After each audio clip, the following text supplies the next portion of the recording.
So, good afternoon. My name's George Oates, and I'm very happy to be here today to brief you about the work that we're doing at Flickr.org. My claim to fame, perhaps in this crew, is that I was responsible for the Wayback Machine design when I worked at the Internet Archive around about 2010. That little graph up the top, that's all me. I was really pleased to see that it's still online and hasn't really changed, although you sort of have to, there's a scroll bar in there now because there's more years of archives. But yeah, so I'm a designer, a software person. I'm starting to call myself something like an archivist, which feels a bit weird, but we'll see what you think. So Flickr.com turned 21 years old in February this year. And today it contains tens of billions of images which have been uploaded by millions of people. It's one of our biggest visual culture collections. But it lives inside a corporation, and that means it might be at risk. It's not in imminent risk, but you know how corporations are going at the moment. But what you may not know is that Verizon, which was the corporation that owned Yahoo, which is the corporation that owned Flickr, they nearly deleted Flickr in 2017 because it wasn't making enough money. As I put the idea of the foundation together, it was important to form an organization that didn't have a profit motive to sit alongside Flickr.com and work out how to preserve this collection, or at least lots of it, and make sure it's kept for the long term. So, what's our purpose? Well, it's to keep Flickr pictures visible for 100 years. And depending on how you count, we're almost 20% done. And we don't mind where those photos are. But the easiest way for us to achieve this is actually if the company stays afloat and stays around long enough to trade in subscriptions and manage the costs that it takes to keep this platform afloat. And, given that's what's happening with corporations and control lately, it's obviously not a straightforward proposition. I also like 100 years as a goal because it's sort of within reach. It also requires you to think about generations that will come after you within the organization. Perhaps there'll be a need for like 10 or 12 directors, people in my position. So how can we be preparing the work that we're doing today to make it easier for future team who may not have even been born yet? And also, if your time frame is a century, technology considerations sort of start sliding out of the frame a bit to be replaced by social questions about how to keep cohesion and continuity in the organization itself. And it's fun to think like that. Here's the team. We're designers and writers and builders. We also have lots of advisors and research fellows and students coming through the organization. We also take a retro approach to our tech stack. We literally have 2 web servers that live on Alex's desk. We're walking and not running, and we prefer lo-fi, light-touch solutions to things. The Flickr Foundation has laid out 4 programs. There's loads of information about these on our website, which you're welcome to check out later. But today I mostly want to talk about our content mobility program, which is about the journey of a digital image, where it comes from, what happens to it on Flickr, and where it goes after that. But before I do that, I just wanted to shout out for the Flickr Commons program, which the Flickr Foundation now helps manage. It was launched in 2008 with the Library of Congress as our first partner. Last year, we were able to open the doors to new members for the first time in several years, so woo! If any of you work with photography collections and you want to get a big old audience of millions of people to look at them, come talk to me. This photo was taken sometime in 1977. It now lives in the Library of Congress. It's a frozen custard shop called Leon's, and it's about a 15 minutes drive away from here. So if anybody feels like some frozen custard later, that's the place to go. It's also been seen nearly 8,000 times on Flickr.com, and there's one comment on it from David Valenzuela, which says, "Still open." And there's a comment linking through to a Google Street View snapshot taken in 2018. That's how it looks like, 2018. I also added a link to its Wikipedia page the other day. And yeah, as I mentioned, if we wanted to go, we could go there in just like 15 minutes. Now moving into the content mobility side of things, another thing we built is a tool to move Flickr photos into Wikimedia Commons. It's called Flickipedia. And you can see It's about adding more structured data that connects directly to connects the two services directly, Flickr.com and Wikimedia Commons. And we were able to negotiate a brand new Wikimedia Commons, Wikidata property, called Flickr Photo ID, which was really cool. And we've slowly updated loads and loads of Wikimedia Commons records, so it makes it easier to find duplicates before you upload them.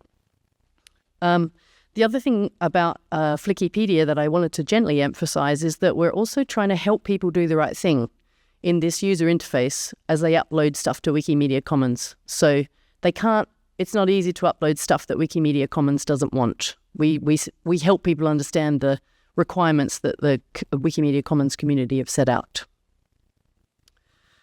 This is the Flickr Photo ID property. I won't spend too much time on this, but we were really proud of this. It's quite hard to negotiate for a new Wikidata property to come into the world. So this is a big win for us, and it also allows us to connect directly in. We also made a backfiller bot, which applies that same sort of structured data mapping to existing Flickr photos on Wikimedia Commons. And to date, we've uploaded about 14 million Wikimedia Commons records to make clearer connections to Flickr. So that's 14 million small pieces loosely joined. Thanks, Dave Weinberger. Okay, so what's Data Lifeboat? Basically, we're designing for the worst case scenario. What if Flickr.com actually goes down, like it almost did in 2017? We're not designing this in isolation. We've consulted and collaborated with people from all kinds of organizations, some of our Flickr Commons members, for example, but others in the space. And our work wouldn't be as strong if we hadn't done that. And thanks very much to the Mellon Foundation for helping support that collaboration. But yeah, so basically, Flickr's too big to archive in one place. There are all kinds of reasons why that's really hard, not least because it costs millions of dollars to run every year, and it's got a ton of private content in it that can only be accessed by authenticated Flickr accounts.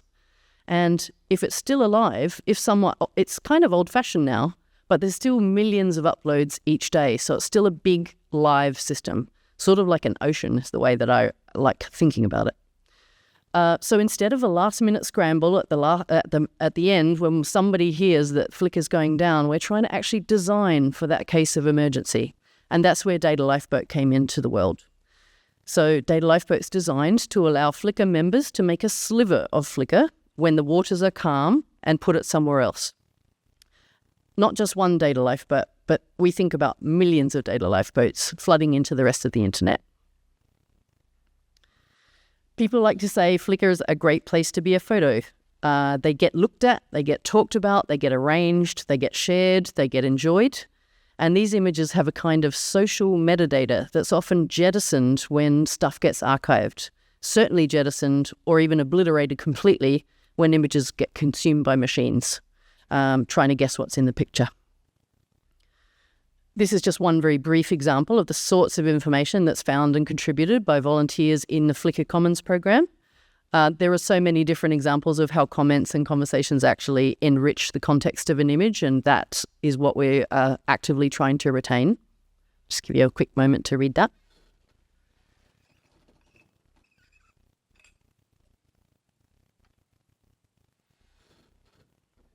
So the challenge we're addressing is trying to meaningfully preserve that contextual material.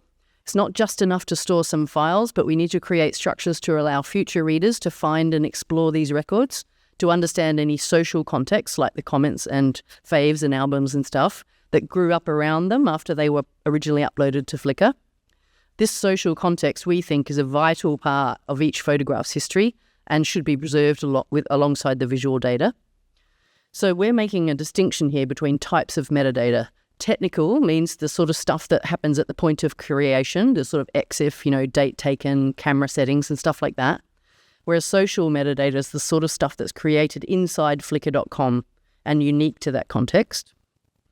And we're going to be working on some generated description experiments too, so I'm keen to visit with the other sessions that are happening these couple of days about that. But as we all know, good descriptions of digitized things take ages to write unless you're an LLM. I also wanted to make you aware just of the bigger strategy that Flickr.org is developing. This we imagine to be the next few years of work. We're calling it accessible archives, where we want to support the journey of a digital image from its creation to publishing, to sharing, and then to preservation. So I'll just give you a moment to absorb that.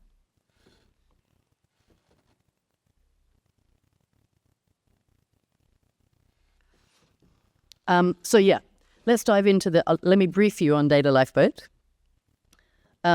Here's a very simple representation of the workflow. So as I mentioned, a Data Lifeboat is a tool to archive just a sliver of Flickr pictures and their metadata. We want anyone with a Flickr account to be able to generate one, and we want a Data Lifeboat to contain other people's pictures, which is the tricky part. This will be governed by authenticating first to determine which photos you have access to based on your social connections in the service. So in practice, this might mean the Data Lifeboat I'd like to keep about Milwaukee frozen custard shops could be different to the one that Brewster would make because we have different social connections in the service. So let me step you through an example. This is a Flickr gallery that I made called Commons Smiles. It just contains 17 images from Flickr Commons, so a teeny weeny little archive. So after I authenticate with my Flickr account, I feed the data. I feed the Data Lifeboat creator a Flickr URL. In this case, it's the gallery's URL at the top there. At the moment, you can also make Data Lifeboats using URLs for single photos, someone's photo stream, an album, or a gallery. So we're leaning on the curation affordances of Flickr.com itself. And then, as I said, when you authenticate, Data Lifeboat works out which photos you have access to. And as you're setting up your Data Lifeboat, we ask some questions about why you're doing it, who it's for, what you know about the contents, and where you hope it ends up. And we're calling this the README of the actual archival object, the Data Lifeboat. So when the Data Lifeboat is baked, basically I get a notification that says your zip is ready, and I go and download it. And when I unzip it, here's what I see. It's the images, their metadata, and we've also designed a viewer, which is our HTML equivalent of a archival cover sheet. So here you can that's the contents of the zip, sort of expanded a little bit. But yeah, it's HTML, it's JPEG, and it's JSON kind of squished into JavaScript files. You click on the README to get started, and it opens up in a web browser locally. There's no need for it to be online. And let's have a look. This is the what the viewer looks like. It's HTML. It's running locally. This is my Commons Smiles Data Lifeboat. And there's the note from the Data Lifeboat creator that I mentioned. It's a simple README in this case. That's me just writing to say, hey, this is a thing I made to demo. That's the bit about why this archival thing exists, and the creator of the archive is writing it. We also include some stats about the whole set, showing popular keywords, social metadata counts like views and comments and stuff like that. There's some simple visualizations so you can see what you're dealing with from the top level. We're calling it this idea of the cover sheet. Privacy and safety are Flickr constructs. So we also show if there's not public material in there. So right off the bat, you can see that you should perhaps be a bit more careful with the photos in this thing. And we also show the licensing breakdown. This is a simple one because it's all Flickr Commons photos, which all share the same no known copyright restrictions assertion. And then some basic data about when the photos were taken. And here's a glimpse of an individual photo page where you can see that we've simply laid out all the data that we can get for that photo, and also made it so you can click around inside the Data Lifeboat itself, so it's navigable just like a website. And for the nerds amongst us, we also stamp in all the photo as raw JSON, just in case that's your jam. And you can imbibe that as you wish if you speak JSON, etc. We're now beginning to wonder about what kind of crosswalks we could make with that kind of data to, for example, map it to Dublin Core or something, that kind of thing. But yeah, so at its core, we like to think of it as a bit of a walnut, so it's a self-contained thing. It's a zip file that you can pass around. It's designed to be self-contained, so everything you need to access, understand, and maintain the content exists within the Data Lifeboat itself. All you need is a web browser. And yes, we're making a bet on web browser technology lasting for a while, but it's been around for some years now. What is it now? 30, 40 years, something like that. So we're imagining it's going to last for another 30 or 40 years, if not longer. And it's long-lasting because it's lo-fi. I loved what David was saying this morning about just buy the crappy hardware because you can easily replace it when you need to. I feel this has a similar intent. It's versatile. It's designed to be a flexible container to fit the preservation needs of both individuals and organizations. So whether it's your family archive or your local Harley-Davidson club or every photo of Leon's frozen custard shop on Flickr, a Data Lifeboat can accommodate that. And crucially to us in the design idea, it's legible. So we really want this to be accessible. So, when people say, oh, you just need to access it using a command line, that's a dead stop for me in terms of accessibility, even though it's accessible to people who speak command line.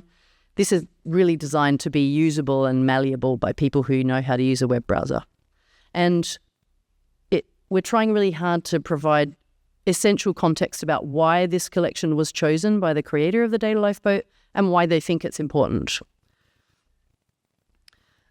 You may have noticed that the world is intensely weird and dangerous right now, so we took the liberty of quickly making a Data Lifeboat of all the USAID photographs on Flickr.com. It's almost 200,000 photos from about 100 different accounts that are related to USAID. And you can see here's the cover sheet. More contemporary data. You can see these are all public images because we're just accessing this as a public member. We're not socially connected to any of those accounts, so we're just seeing the public stuff. But you can see there's a glimmer of sort of different license types in the mix. And it's a fantastic collection of the work that the organization has done all over the world. And we were really proud and excited to make this archive. If anybody would like to take a copy of it, let me know. You can also see where all the photos were geotagged, and that map lives in the Data Lifeboat too. I wanted to note something else about this design. We're working on ways to help people who create or use Data Lifeboat to understand what they're dealing with. Especially if they're going to be able to contain photos that have an authentication aspect to them. You can see in the USAID collection, there's a variety of licenses that get used across the set. And as I said, since we're not the account holders, we can only gather public photos. But if we were socially connected, or indeed the holders of those USAID accounts, we may have been able to access private or semi-private content that they've shared with friends or family. I actually made an Oates family Data Lifeboat containing about a dozen accounts belonging to my actual family, and which we shared privately amongst the family. It's a lovely set of memories. It's a sliver of Flickr that I can put somewhere else and give to my sister and my brother and my cousins. It's nice and light. It's easy to pass around. But the exciting news is we're about to have our alpha coming up, hopefully in May, could be June. So please take a note of the URL. If you want to sign up, we'd love you to tell us what you think. And because now it was said this morning, libraries will only use stuff if they pay for stuff. So I'm thinking maybe we just make people pay $1 to use it or something, just so they feel invested. But please make a note. We would love to have more people using this. So sign up. Just do a quick time check. Oh, plenty of time.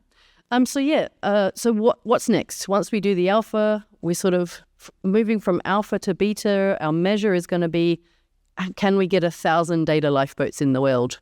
And we're thinking 1,000 Data Lifeboats, that'll be the switch where we go to beta, just as a gradient for you. But yeah, then we're like, well, where do all these Data Lifeboats go? Where should they end up? So we're working on this idea called Safe Harbor Network, which is absolutely a child of LOCKSS. So it was actually kind of nerdily thrilling for me to see Vicky and David receive their award this morning. So we're imagining that a Data Lifeboat could end up on what we call a beach, which might be your laptop or a Dropbox account or any number of cloud services, but importantly, somewhere that you manage. But as I said, we're also in the early stages of developing this idea of a safe harbor network where Data Lifeboats could dock at known locations to be managed and maintained for the very long term. And it's borrowing tons of stuff from LOCKSS, but we're also drilling down into the gnarly challenges about what it means to archive social media, and not just public social media, but socially authenticated social media. And also trying to explore the richness of social metadata and actually incorporate that in some of our procedures and processes to see if that social metadata can enhance things like generated description. And we're trying to exercise the utmost care, especially when the data lifeboats contain other people's stuff. But yeah, in my wildest dreams, the Safe Harbor Network has nodes in all the great archives of the world.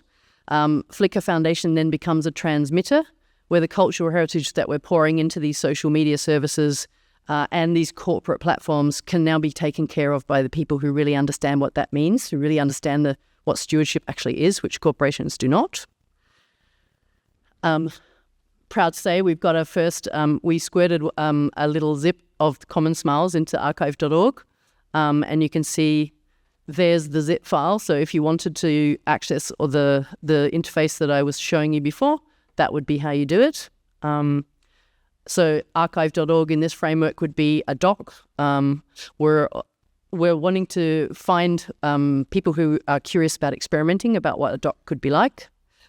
And literally this morning, I was just talking to our team in Slack about making a new hands-off data lifeboat to gather proof of the protests that happened on Saturday all across the country.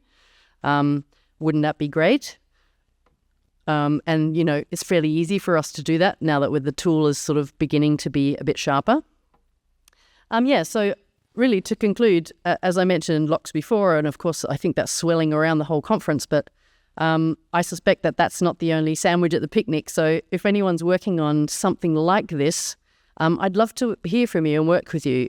It's really complex, but I'm wondering if if there's some simple extension to locks that we're missing or you would like to make to accommodate a zip file full of Flickr pictures, please let me know, because we're looking for design collaborators at the moment for that Safe Harbor Network. But yeah, that's the briefing. That's it. And I think we've got time if there's questions, but thank you very much.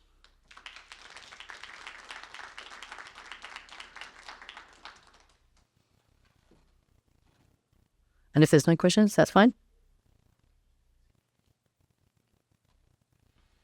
Movement. Well, I was curious if the design goals for the Safe Harbor Network, is it purely targeted at a large corporation or a corporate entity to host, or would it? I don't have any hands-on experience with locks, but is it something that hobbyists could host, and do they interconnect? Anyway, I guess if you could talk about some of the technical implementations, that'd be great. Yeah, well, I mean, there are no implementations yet, but I think the point is that at least I don't think the network would live inside corporations, just by the way. But we're talking to folks like permanent.org, Internet Archive, groups who are made to think hard about digital stewardship, but also the Commons members, which range from, the National Archives of the UK, who are now sort of getting involved as a project partner, all the way to a historical society in Ontario, and everything in between. We've also had interest from some Flickr members themselves who might be interested to take an archive of stuff that they're interested in. So it's sort of a bit like SETI, maybe, or we're hoping it could be associated with the idea of the Search for Extraterrestrial Intelligence initiative, where you can contribute a bit of a hard drive to the bigger purpose. So there's a old school Flickr guy called Roland who lives in Vancouver, and he's got, some dusty Raspberry Pis sitting on the shelf. And we're just wondering, is there a way that he could become a doc for, maybe photos of Vancouver or where he lives or, stuff he's into. Happy to talk more about that. Sure. Yeah. I think that I was kind of curious on if you need a data center or smaller scale at the space. Oh, yeah, definitely smaller scale. That's the sort of overall strategy of the accessible archives, meaning also accessible to archives of small scale. There's a lot of our Flickr Commons members already use Flickr.com as digital infrastructure. It's a 21-year-old consumer-grade software service. It's not something that lives in a university, no offense, but it's been used by millions of people, so there's a certain stability to the software platform itself, at least. But yeah, absolutely, we want to support the littlies. That's where my heart belongs. So for institutions that are interested in creating a data lifeboat, how big of a lifeboat can we create? You mean, can you archive all of Flickr in a data lifeboat? More like, can I archive all of the photos of Atlanta? Yeah. Well, we're wondering about a useful size. We don't want them to be too big because then they become hard to transport. Yeah. So we're thinking something that can live on a drive, that you can pass around. But maybe 100 gigs is a good limit for the sort of the zip itself, something like that. But that contains a bunch of photos. And now we're like, well, can you string lifeboats together so they reference each other in some way and, that sort of thing. But it's important that it's transportable, not too heavy. Thank you. Yeah. Hi. Hello, John Borwick from the University of Washington. Hi, John. Hello. Thank you so much for the presentation. I think it's really neat to have something that's not sort of an export process that's not sort of rooted in forced compliance, right? But instead something that really acknowledges social networks and gives you contextual stuff for other people. Also, I feel like this helps with the value of the service. So I want to put more into it because I know it can be remixed and reused. Yeah. My specific question, and this is definitely not my area of expertise, but I observed in one of the slides, a lot of the content was all rights reserved that you download. And I'm just curious how to think about that. If I am getting other people's content that is tagged all rights reserved, how okay is that, right? And is the door just wide open for anybody to do that? And if this is not the right forum, totally understood. But I think that so much of what Flickr's done for Creative Commons is great. It's been amazing to see that kind of tagging and helping people think about it. I'm just very specifically curious about the all rights reserved content that I could download that is other people's.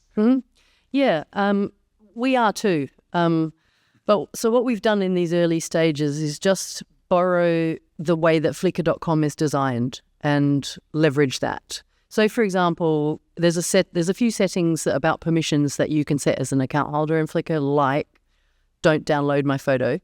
Could be all rights reserved and don't download. And in that case, I think we can take the thumbnail, and that feels okay, but not the 5,000 blah blah blah, giant TIFF or whatever. So I think it's okay to make an archive of all rights reserved content as long as you keep the metadata with the content and the ownership clear and all of that stuff. If people don't agree, I want to know about it, but I think that's reasonable because it mirrors the experience of using Flickr.com. Yeah. Yeah, thank you so much. Yeah, I think that approach of you can already do it, this is just another way to get it, is a great grounding. Yeah, thank you so much. Pleasure. Thank you. Time for a frosty beverage? Too soon?